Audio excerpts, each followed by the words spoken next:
we are blessed to have a comic book heavyweight in our midst, mostly known for his comedic writing style, creator of Lobo, Ambush Bug, Rocket Raccoon, and the Jaime Reyes version of the Blue Beetle. The one, the only, Keith Giffen! I can't believe I'm on a podcast that starts off with clips from my least favorite movie of all time. I hate Star Wars. All of them. Wow, that's amazing. I despise. I can't.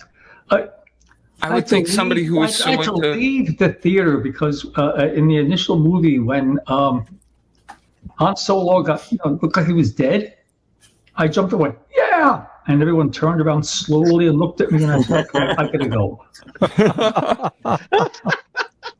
No. That's hilarious. I would imagine somebody who loved comics so much would be like enthralled when Star Wars came out. I did it. I did like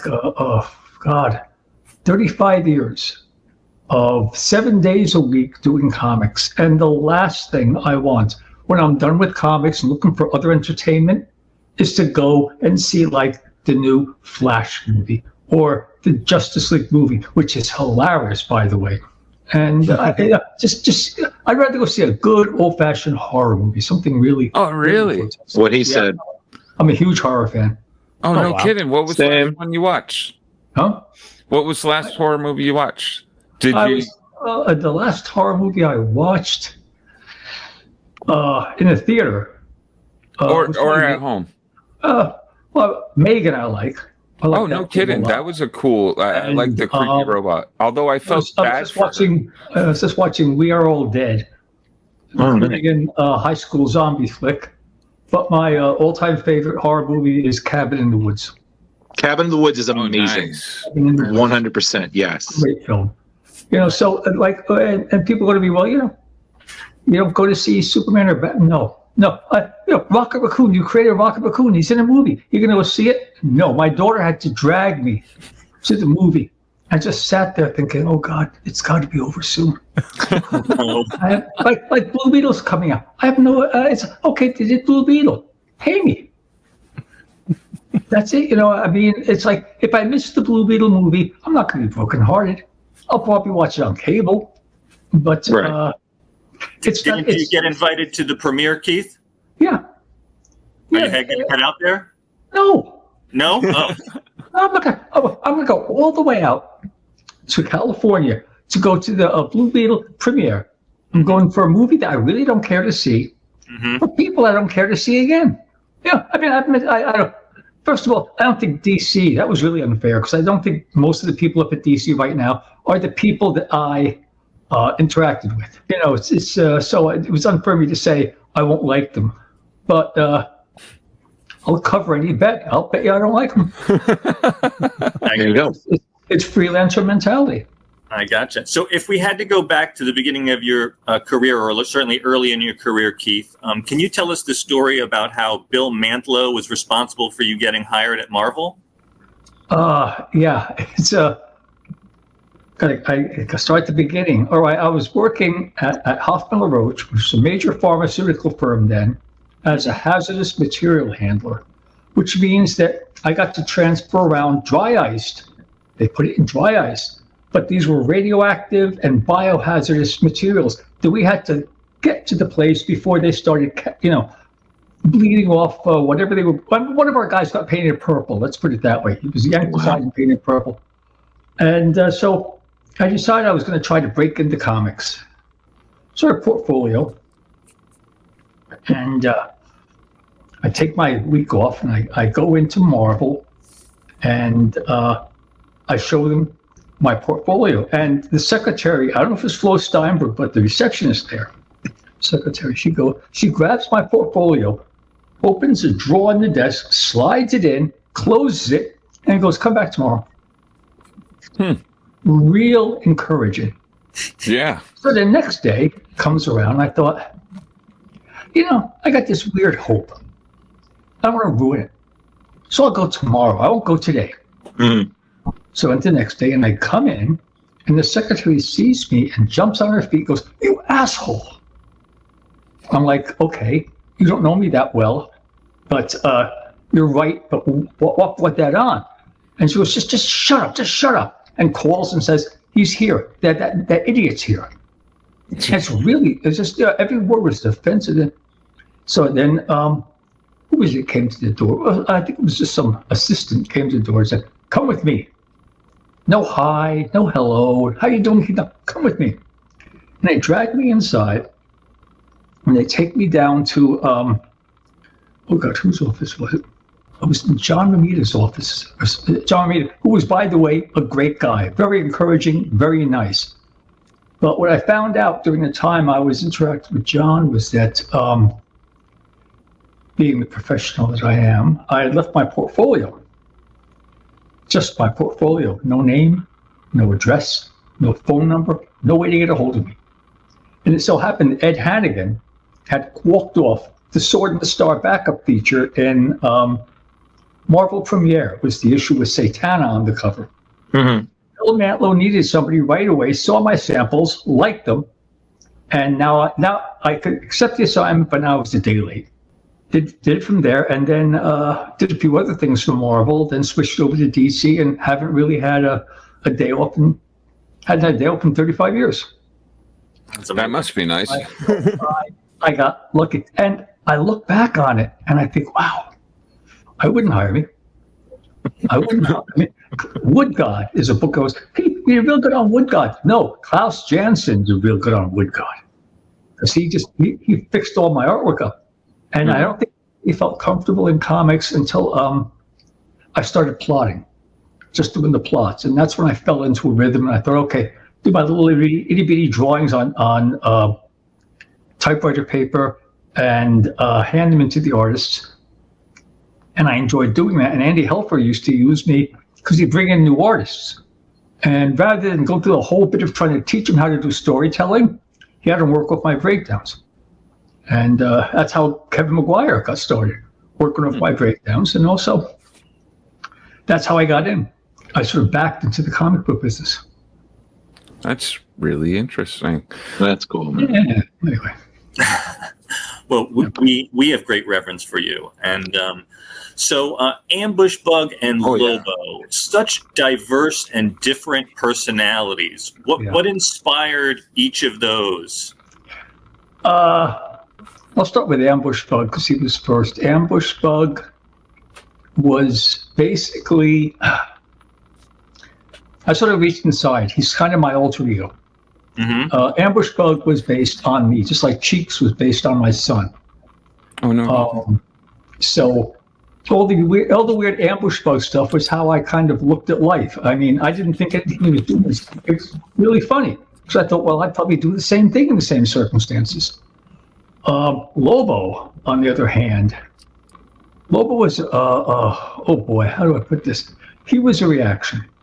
Mm-hmm. Lobo was a reaction. I was seeing all these characters were coming out like Wolverine and the Punisher, right, and the superhero vigilante who's not really a superhero. And I thought, that's horrifying. That's horrible. These put out these one-note characters. And I thought, well, okay, let's make fun of it. So Lobo was meant to be a direct comment on and a bashing of those characters. But he caught on. And I got really offended. And so I did, the DC came and said, we want to do Lobo in a miniseries. And I said, okay, fine. So I did, oh Lord, what was the first Lobo miniseries? Mm-hmm. And right. Then it was done. After that, they had my favorite Lobo story of all time, the Lobo Paramilitary Christmas Special. Yes, that is absolutely phenomenal. When I heard about it, I had to read it, and I was like, this is ridiculous, but it's so great. And I'll tell you, what kept me on the book that long was Simon Bisley, who was really advancing as an artist. His artwork, I plotted out, and I wouldn't even look at the visuals until the book came out. So I was like a fan reading. And then after that, I think I did, I think it was another Lobo series, like Blazing Chain of Love. Mm-hmm. And then I said to my, look, no matter who comes to me and goes, we're going to do Lobo as a monthly book. but we have to cut it down to PG level.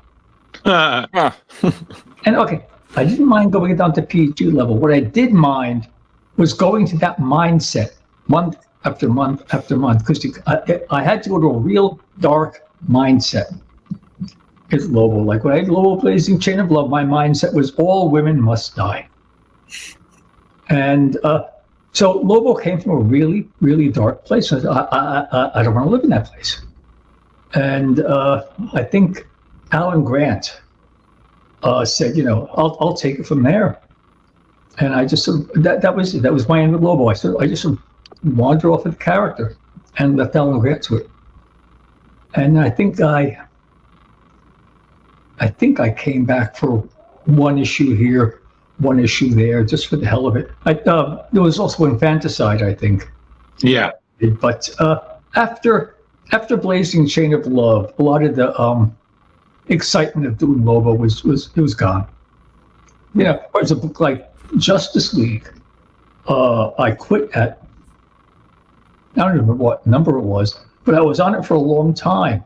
And the only reason I quit was because I'd run out of stories to tell with the characters. That didn't mean there were no new stories. It just simply meant that I'd be repeating myself. I didn't want to do that, so I figured I'd bow out. And Legion, burn out. Don't tell other people in the industry that, because I feel like we keep seeing the same story over and over again. I know. I haven't picked up a comic in 5 years now. Yeah. And I read about it online. I read about the different things that are coming out, and I'm like, really, the best you can do is make Superman gay. He's not gay. He's got equipment that won't fit into anything that we know. He's not human. He's not human. It's like I want to do a Superman story so bad wherein we establish that Lois's marriage to Superman is a form of bestiality because he's not human. Yeah, he's alien. And then I also want to do other stories with the characters and horror versions of the characters. Right. And they made a special issue, and it's always bugged me that one of my favorite movies is Brightburn. Mm-hmm. Mm-hmm. Yep. I did that first in the horror issue when the rocket comes from Krypton and he terrorizes everyone and kills his mother. And I thought, well, okay, fine. I guess I'm on the right track. Did that ever come out, Keith? Yeah. Oh, yeah. It was part of a DC Halloween's had a Mike Kaluta cover. And it was, I just took different DC characters. Like my story about Batman was that we just see him loading a gun in the real time. And he's flashing back to why he's loading the gun. His time as Batman or what he's done. And we find out then that when he was Batman he was Bruce Wayne. He didn't know he was Batman. He had no idea he was Batman. It was like a split personality. Mm-hmm. We find out later on that there was a third split personality when he finds the closet with the purple clothes, the green wig, and the white grease paint in it. Mm. And that pushes him over the edge. And I did stories like that, like Wonder Woman as a superhero who has the same Amazon attitude that they did in the Odyssey. And just, I had fun doing that. And eventually I had more fun doing that than doing straight superhero stuff. There you go. That sounds super interesting. If you were going to pitch a book to DC or Marvel today, what would you think you would go for? Oh, it's going to sound weird, but for the last couple of years I was at DC. I didn't pitch a book. I didn't go into Dan Didio and go, hey, I got a great idea for Firestorm, who I hate, by the way. I just go in and say, I'm tired of doing the book I'm doing. What do you need help on? I didn't say, like some people go, well, I said it was the worst selling book and I came out. No, I said, what do you need help on? Well, what book is in trouble? I tended to pick up that book. But I think the last book I actually asked for by name, probably Justice League. Because I bothered Andy Helfer for one whole year before he finally put me on the book. I wanted that book. I had no idea what I was going to do with it. I had no idea if the Mattis was on board, but I just wanted the book.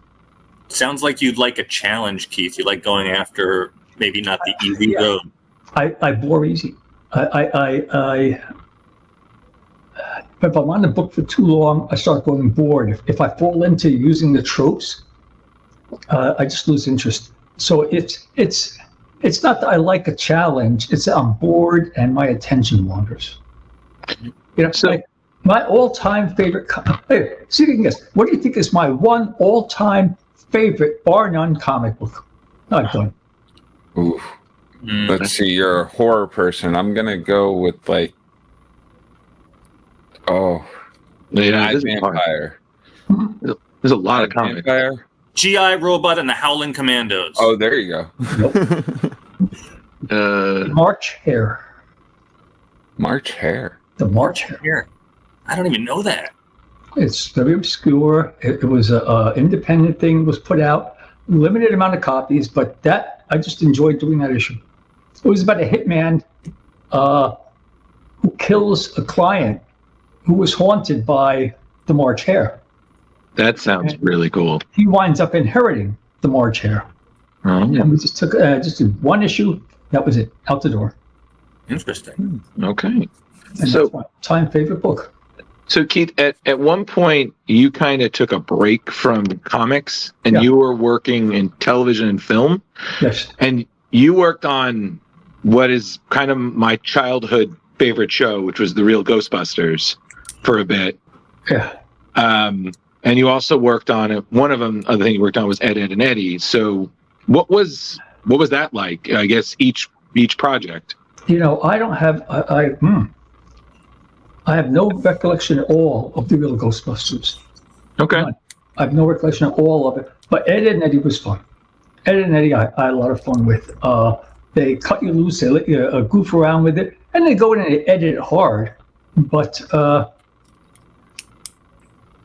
on Ed and Eddy, as I watched the cartoon, I could see sequences that I had done and tell what's going on next.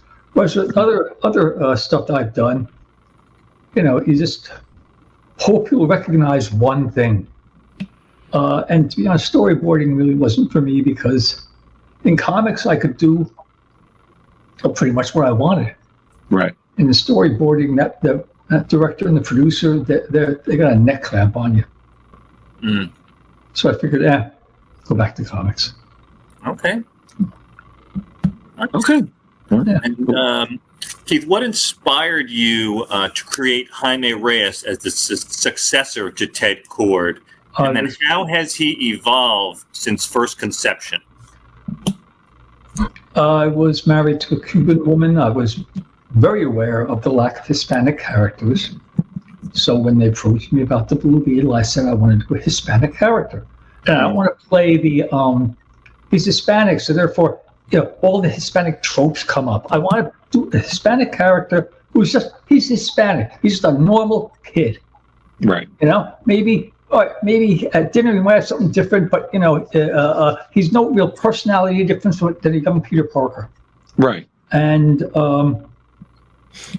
just a kid growing up. We did it from there, and I was really proud of. I think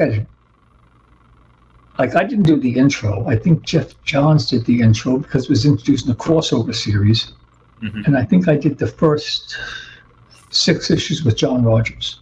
Mm-hmm. If I can't remember it right now, but if you're a film buff, you'll recognize that name. There's a bunch of movies out there with the screenwriting credits on it. And it was like, I just had fun with the character. I didn't really. Blue Beetle is one of the characters I did, and I thought, I'll do this, we'll have a nice run. That's it. No one's ever going to be interested in it. Nobody was more surprised than I was when they said, "Oh, we're making a movie out of it."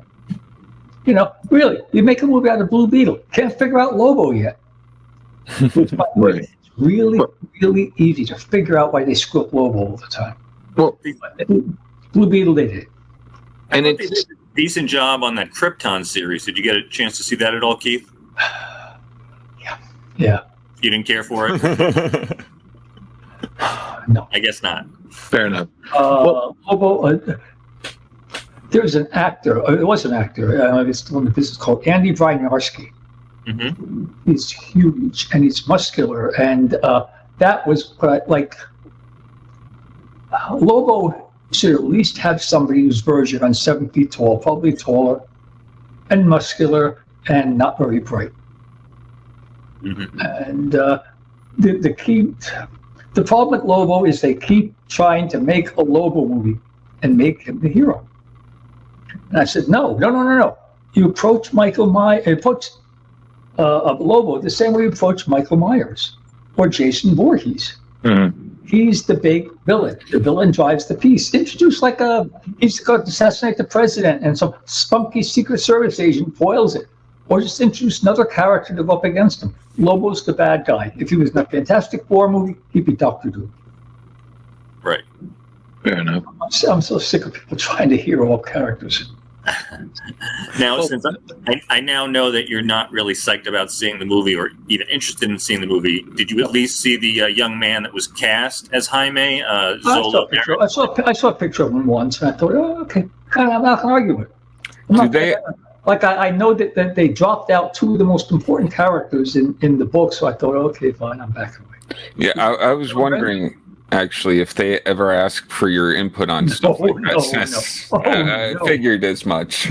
No, I was called once by a guy who was trying to produce the Lobo movie. And he calls me and he's talking to me about Lobo. And I said at one point, why are we having this conversation? He goes, well, I want to understand the character. And I said, since when? And he goes, well, we're not all like that. We don't just take your characters and do it. And I hung up on him.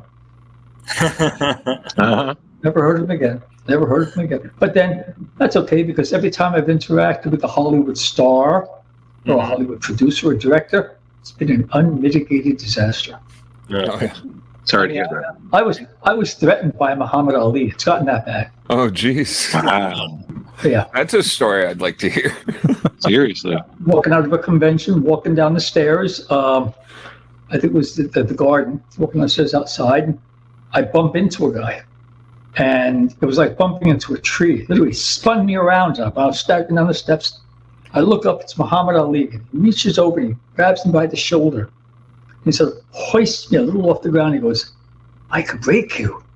And lets me go. And wow. 6 months before Star Wars hit, I slammed into a full body slam with George Lucas in the Marvel offices. Mm-hmm. And his papers flew everywhere. So the only conversation I had with George Lucas was, "What's where you're going, asshole?" That's awesome. I think there are people who saw the prequels that would probably want to buy you a drink and say you should have finished the job. I think there's people who saw the movies. I went to see Star Wars, and I thought, good movie. Plot, it's like a good one. It's like a good old-fashioned sci-fi western. Right. And then the second one comes out, which I think was the superior one. A lot of people would agree with you, yeah. And then the Wookiees, then the Ewoks came, and it was downhill from there. It was just down. You had the Ewoks, you had the Wookiees come in, and then Darth Vader takes off his helmet. It's Zippy the Pinhead. It's horrifying. It just went downhill. Went absolutely downhill. It's like the Halloween series. Loved the first film. Second one's okay. The rest is garbage. Now, Keith, you mentioned 2 of the characters that they dropped from the movie that you felt were the most integral. Who were those characters? That was Paco and what was her name? Brenda. Paco and Brenda, his best friend. Oh, yeah, one. In the first 6, part of his little gang. Yeah, the guys that we got all the expository talk out of the way with. And, I enjoyed doing those characters and bouncing it around, and they're not in the movie, so okay, fine. Yeah, they were great characters. That. I mean, Keith, I didn't know until doing some research on you recently that you grew up in Queens, which is where I grew up from. No, I was born in Queens. Oh, you were just born there. Okay. I was born in Queens. A week later, we moved to New Jersey, and I've been a Jersey boy my whole life. Oh, okay. Well, you definitely have that East Coast, New York, New Jersey feeling and attitude. I used to go to New York. I used to go to New York once a week up to DC, and just it wasn't because I wanted to go or had to do business. It's just self-defense. Did the pencils come in? Yes. Can I see them? Can I see them? Okay. Who is inking this? All right. I'll begin next week. Don't fuck it up. Because I had no choice with inkers. I mean. Everyone goes, you and Larry Malston, what a great team on Legion. Hey, I never got a choice. Oh, no kidding. No, never in my, no, I'm trying to think. Is there any time I had to push for an ink and go, You're answering questions I have without even me asking them. That's fantastic. He's done quite a few of these. I think he knows. I think it was with the Inferior 5 that I did. I never got to finish the latter Inferior 5 with the group of kids. With the Dominators, God. That I got the ink I wanted. But other than that, it's like, who's inking me? Oh, Klaus Jansen. Oh, fine. And by the way, if you think I'm going to name a couple of inkers I hate, I won't do that. Oh, that was we wouldn't ask that. Yeah, we would not ask the guy. Somebody else might. Yeah, my God, I loved him. No, I'm not going to go there. Nope, totally don't want to go there. No. So to bounce back with Lobo, and I'm pretty sure I know the answer to this already, but with the reboot of DC happening, in the theaters, what are your thoughts on some fans asking for Jason Momoa to be recast as Lobo? He'd work. He'd work as a character. I think I don't bother with the casting of the characters. I have certain people I picture as the characters, but I think Momoa would be good. I think Momoa would be good, but I haven't seen Momoa do comedy, and I've learned that like everyone goes, well, what about The Rock? No, physically he'd be kind of right, but his comedy is broad. Right. He lays into the joke. And Lobo, you can't lay into the joke. You just got to say it and move on and wait maybe 15, 20 minutes for people to go, oh my God, that was horrible. Yeah. And that was Lobo. That was the whole idea with Lobo. It was, how can I push it far enough? I once told who was Dick Giordano on Lobo. I said, look, I'm going to do this Lobo miniseries, and I might do a few afterwards. But the first time you come at me, ask me to change something, I walk. It's so funny about Lobo because I'd seen him in certain other things, like featured in a comic, and then we had an episode where we read the first series, the first 4 issues. And reading that, I was just like, Mike, like it's one of those where it's like you read where it started and you began. You kind of feel like we went a little off the tracks there, a little like it got diluted. I love that stuff. I love the fact that the Lobo series started with Lobo, and there was a very thin thread. The 4th grade teacher, and the minute he cut off her legs, I thought, okay, we're home. We're home. Forget spelling bees and stuff like that. And that was good. That was 4 issues. That's it. We did our bit. But no, I was so disappointed when Lobo caught on. I thought, he's going to come out. People are going to hate him. They're going to hate him. No, they loved him. He became the poster boy for all the stuff I hated. And, so if the Lobo movie comes out, they get a good payday. Okay, fine. That's good, at least. So, other than Momoa, who is somebody you'd like to see cast as Lobo? I'd like to see an unknown. I'd like to see an unknown, so that you don't have that problem with, my face is what sells the movie, and just somebody can put the makeup on and he'll act out the role, and if everything works out good, the Lobo role could launch the guy. Get a guy with that mindset that's going to launch it. Regular actors and stuff, it's like, no. That's great to hear because I totally agree. You know, the unknowns, like you can't throw a star into a role just because you think it's going to sell. Also, with the Lobo movie, you need to put a lot of the money into the effects and stuff. Yeah, because it's going to be totally over the top. Oh yeah, and it's got to be over the top. It's got to be the first splatter superhero movie. Yeah. Right. And if they do any less, then it's just And it's funny because I've been reading a lot of like 90s DC and whatnot just to catch up because I got to know where it's come from, and it's so crazy because I'm just thinking like how many times have we seen another Superman, another Batman, but I've never seen like I would think a Justice League International series would be great, or a Justice League Europe. And I simply realized why. It's because a lot of comic book movies just, especially say when DC comes to it, is that they just take themselves so seriously. Like, where's the humor? I wouldn't want to see Justice League or the group from I Can't Believe It's the Justice League or formerly known as Justice League. No. I just let them stay in. They're made for comics. Let them stay in comics. Okay. Keith, how about the Legion of Substitute Heroes movie? Okay, that's a no. I can. Yeah, I was trying. That's me. There's one big problem with the Legion of Substitute Heroes movie. You got to spend a big part of the movie introducing the heroes that they're substituting for. Right. I mean, I'd rather have a Matter-Lad movie. So, physical comic books, their popularity has dwindled to do you think they can be saved? Do you think there's any saving them? No. At this point, that sounds horrible. How much is average comic? Oh, it's $4.99, I think. $4.90. How many pages? Where they've drawn the line. 24 to 30 pages. 21 pages. Yep. And it's you go to a discount movie theater for that, or you can. I agree.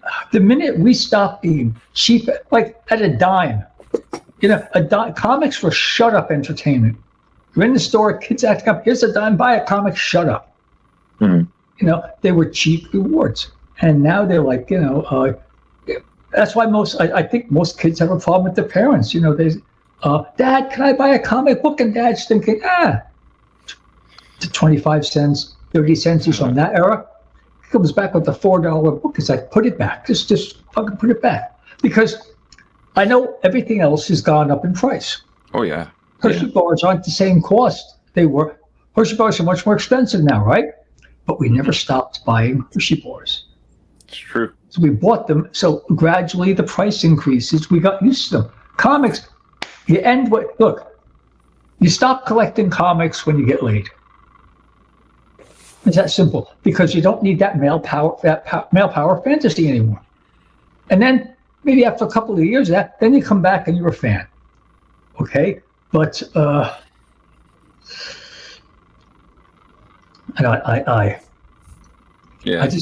understand it. I mean, they're overexpensive, they're poorly drawn, they're badly written. They make crappy movies. I mean, it's like it's like look at Jack Kirby's FF, as dated as it is, and look at maybe what's being put out now for the Fantastic Four.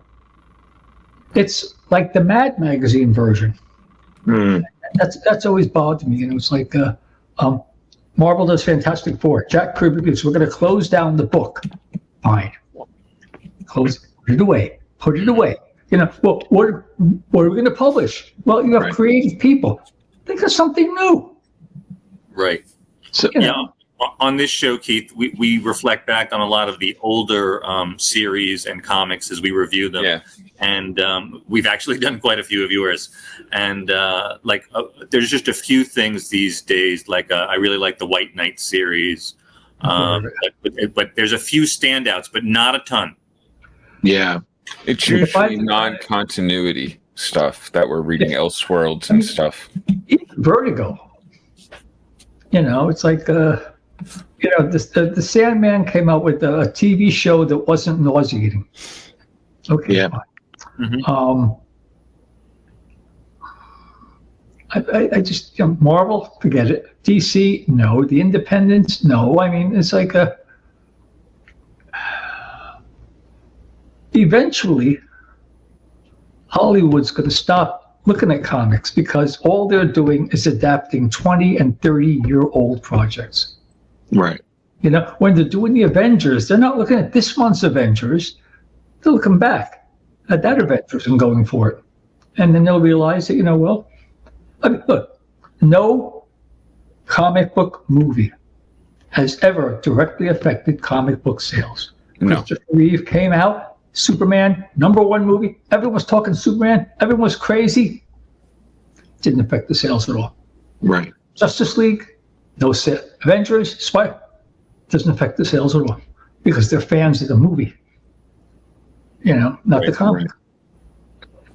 Well, Hollywood, it seems like it's really trying to eat itself. A lot of the independents are being turned into shows for, say, like Netflix and Hulu, and they're canceling them even before they finish a first season. It's they're not giving these stories a chance, and people are going to think, hey, this is another new superhero show. Right. Why do I want to give it a chance if I'm not going to get a story out? Because And Leo, it's the same thing we saw with Sandman. I mean, Sandman was beautiful. There are parts of it that literally are adapted almost perfectly from the comic, but they had to campaign just for a season 2. Yeah. It's like if I'm watching a superhero show and it ends on a cliffhanger. No, I mean, if I think of a really good superhero show, it would be the early George Reeves Superman. Okay. And until the story get out. If you miss next week, not a big deal. Right. But this, just I can't do it. And horror movies are getting like that, and it's like, no. Well, I'm not going to go see the new Insidious movie just because it's part 12 of. Oh yeah, you got to watch 12 other movies to know what's going on. Yeah. Yeah. I'm actually feeling that way towards the new Ahsoka from Star Wars. They're telling you got to watch Rebels and all these other cartoons and stuff to be caught up to that. I'm like, I don't have that kind of time or attention span. Yeah. Or also, even I don't want to have to get a degree. Yeah. In the movie, I'm going to it's like I wouldn't know. I wouldn't go to it, but I would assume, probably wrongly, if I go see the Barbie movie, I don't have to be associated and know about Barbie to enjoy the movie. Right. What's it? I lost his name. Invented the A-bomb. Oppenheimer. Oppenheimer? Either way. Told the story. And, and they're making a lot of money. Both those movies. But you see, those movies they're the ones that wind up making the shitload of money. I mean, Jaws comes out. Jaws was released like an apology. It was good storytelling. It just took over the summer. Right. The Exorcist was a horror movie. No one expects a horror movie to do that good. Did great. Well, think of the movies that you've really, really, really loved and tell me that they're part of a trilogy.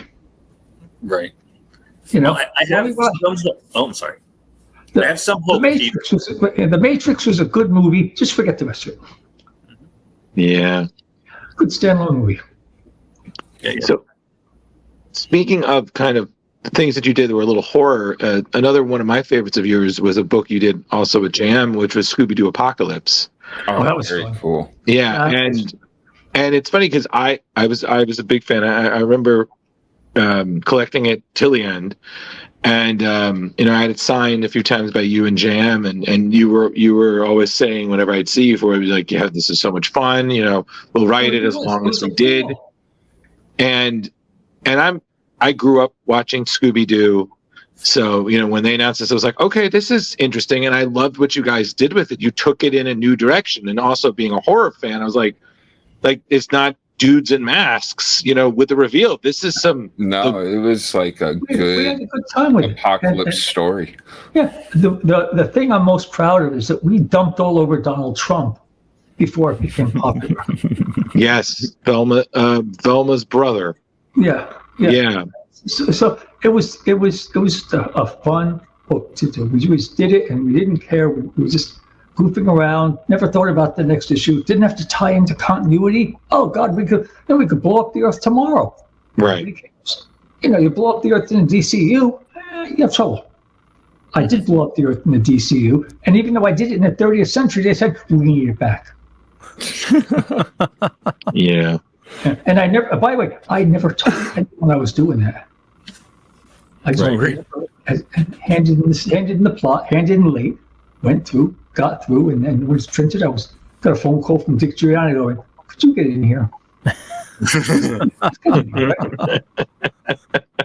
And I used to love doing stuff like that. But the Scooby book, it was just fun, and I was lucky in that I got as many issues I did out of my old partner in crime, Howard Porter. Yeah. You three were just great. Oh, that was a good run. It was a great book, and I recommend it to people who are both fans of Scooby-Doo and horror fans. I'm like, guys, this is a book that balances out, and it takes them in good directions. Like, this is what a remake should be. Well, my favorite Scooby story is when they go to the hospital. That I liked. They take them to the hospital, and the doctors all. I mean, I looked to horror movies to be into. I did Scooby-Doo Goes to the Hospital. That's a direct offshoot. I can point to Halloween too. Right. Not that I took ideas from it, but just the idea of going to hospital. Good, that's over there. I can do this over here, and we had fun. And that's the key. That's the key to doing a good comic. If you're having fun, the readers can tell. Yeah. And the reader, and if you're just grinding it out and you hate it, they can tell too. Oh, totally. I mean, like I said, I've been reading so much 90s DC, and it really was a different animal. And yeah, not everything worked, but I felt people were taking more chances. I feel like I read modern comics. I feel like I've read this already. I'll tell you, it was a different animal than Dan Didio. Yeah. And when he was at DC, he got dumped on so much. By the fan, by everyone. Oh, it's all Dan's fault. It's all Dan's fault. What? It's his fault the books are doing good? Fucking morons. No. Damn shame. I talked to him a little while ago, and he's quite happy. He's quite, he's writing his books and, doesn't miss it. That's the key. You talk to people that worked at DC and left, they'll go, I don't miss it. You think one of them might go, yeah, I'd love to go back. No, none of us want to go back. Yeah, you hear that a lot. Would you like to come to Hawaii for a convention? We'll cover all your costs. No. I'm not going to fly all the way out there and interact with the people who are responsible for keeping me in this business. No, I'm not going to do it. I'd say I have nothing against the fans, but do they really need me to be defacing the covers of their books? Drew would say yes. You know what? Listen, I've met him more than enough. I've got his John Hancock on a bunch of his work. I'm fine. Thank you so much for your time, sir. I do. You enjoy. You do you with whatever you're doing in Florida. I do have one of the blanks for Scooby-Doo Apocalypse that I wouldn't mind having you deface, but it's a blank cover, so it's meant to be defaced. And fun fact, that's a good segue. Speaking of fans, I was talking to a friend of mine who I believe you might know, because him and my other friend are very fond of popping up when you were at conventions. Leo, can you? Actually, before we get into that, Keith, did you have a question? Do I have a question? Oh, it looked like he had a question when he mentioned blank covers. I was saying Leo. Okay. Oh, here we go. That was you, Jam, and Kevin, and here, look at the expression on my face. That says it all. It's like, why am I here?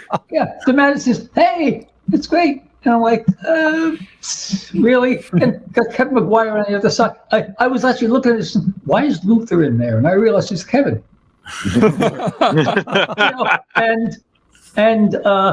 Mary Marvel has seen better days. That's all I can say. Yeah. So what? And then, yep, definitely. Just it's just fuck you. Yeah, I used to hate I hate going to conventions because especially panels. I mean, I said everything I have to say in the work. Right. And I could just go, what was on your mind when you were doing issue 36 of the Justice League? Oh, sit down and shut up. I don't even remember issue number 36 of the Justice League. It was my mindset. I wanted to make money. That's it. That's my mindset. Mm-hmm. I had bills to pay, and I did it. And and people go, well, what if you didn't get paid? It's not going to happen. No, it was my job. It was my job. And it's funny that you said that, because I remember when I was at a Terrificon panel with and they were talking about Robin, and the late great Denny O'Neil was there, and they were talking, and he just was like, said, "Are there any representatives from Warner Brothers in the room?" And everybody laughed, and he just launched into like a 2-minute tirade of just curses, and it was one of the best moments that I never recorded at a panel. He's a nice guy. Denny's a real nice guy. I've looked and seen people from DC's legal department sitting in the front row and just been horrifying to DC. And it's like, come after me. Go with me. What are you going to do? I told the truth. I mean, I try to do that at these cons. I always try to tell the truth at cons and in interviews, because I can't be bothered down the line trying to remember the lie I told then. Mm-hmm. So it says, tell the truth. Did you like doing that? No, I didn't. It's the way to do it. Yeah, exactly. You don't have to remember anything. Yeah, exactly. That's the best thing. It's like, So I take it we're going to get many more stories on I'm Not Dead Yet podcast? Oh, yeah. I just finished one. Oh, you did? Fantastic. I just finished one. Yeah, I do that, like my son-in-law does it. And what do we do? We just did I think it's a Lobo and Ambush Bug thing, but nice. It's interesting. It's like, do that. You can put it out there, and then he says, "Do you want to read the comments?" No, I don't. No, I don't. I mean, like I go on the computer, and I check out the sites. I never leave messages. Let me say, I'm not into comics. Mm-hmm. I'm a huge gamer. Oh, really? Okay. Huge gamer, yeah. What's your top 3 right now? My top 3 right now, they've been for a while. The original Fallout, Mm-hmm. Dead Island, the first one. Nice. And so many for the third. That's pretty cool, man. I guess Diablo. Keith Giffen is a gamer. Oh yeah, I love it. I love it. It's a Bioshock. One of my favorite games is Bioshock Infinite. Oh, are you on Xbox or PlayStation? I'm on Xbox. Cool. Yeah. Might have to get your gamer information sometime. Yeah, I just play the game, and every so often I'm on these games with a co-op. Yeah, and I'm just going through the game. All of a sudden, some guy went up to me in the screen. Beaver Lips 42 wants to join him. Beaver Lips 42. Yeah, to me, a video game is something I do on my own. Okay. On my own. That's why I like the older games, like Serious Sam. Yeah. Yep. Or Duke Nukem. Yep. There you go. The early games, those I like. They're but no, not these co-op games. Yeah, and they make it so difficult. Like I tried, like I loved the game Tekken, a fighting game, and so I bought the last one that came out, and it says online play. So I've never done it. I try it, and I used to be good at Tekken, but they throw you up against some kid that's been playing it for like 30 hours straight. Yeah. Mhm. And it's Makes games are it not fun. no games are meant as like one player, just Games are enjoy meant an to be adventure. fun. You follow the story, you build your character, you just have fun. Put your brain on hold, play the game for a while, check out. Not go on, get pissed off at some 8-year-old. Yeah. Or son of a bitch. Or they make these new games like not Elder Scrolls, but Elden Ring, where they make it like extremely Impossible to difficult. Yeah, impossible to play. I hate that game. Yep. It's not it's boring. I mean, it's like if I'm going to play a game and really get into it, give me something that I haven't done before. I did Bioshock, the original Bioshock. I really liked it. Second Bioshock came out, garbage. Same thing over again. I thought, I'll never put this in. Then Infinite comes out. I'm back on board again. So it's like everyone goes, well, they're going to make another one, and maybe they're not going to go back to the same place. Good, really excellent, good. I did the latest Diablo. It's just a whole other world. The visuals are fuzzy, but. Keith, any other hobbies? Are you a reader? Do you play golf? I'm a voracious reader, but again, I like horror books, and do try finding a good horror book now. I'm going to get in trouble saying this, but the hell with it. Yes, they still write horror, but there's more women writing horror, and they're writing women's horror now. Men's horror, to me, is something like the splatterpunk, where you just go in there and just tear it up, rip it up, and have fun. Women get into relationships and how the person feels about what. I don't care how he feels. Why is he doing this? He's sad. It's so I just it's kind of like. I think throwing on older horror books. Nobody can just be a bad guy anymore. The bad guy. They have to have a backstory, and you have to sympathize with them. Yeah. Well, yeah. I mean, you had what's that movie? The Strangers. Great movie. That line at the end. Why are you trying to kill us? Why are you trying to kill us? Because you were home. Mm-hmm. Amazing.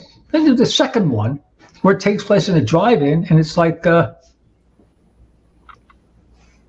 You got that was interesting. Yeah, I was like, as he's saying that, the lights are blinking. I'm like, what is that like? What?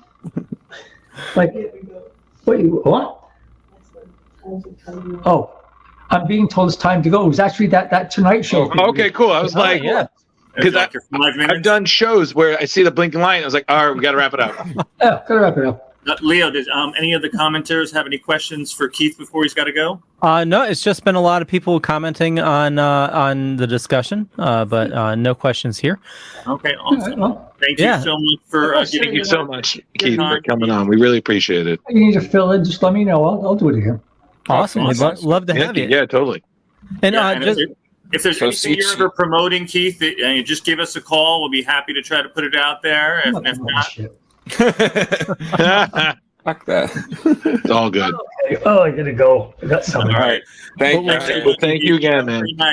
Have a good night. Bye now. That was great. I feel like I met myself from like another timeline. In 30 years? Yeah, I feel like I just met myself in another timeline where I just gave no fucks. I love that. That was great. That was like the most real, probably, interview we've had with anybody who they're just like, yeah, it was like I hate everything. Yeah, that was the anti-interview. That was when shit gets real. Hey!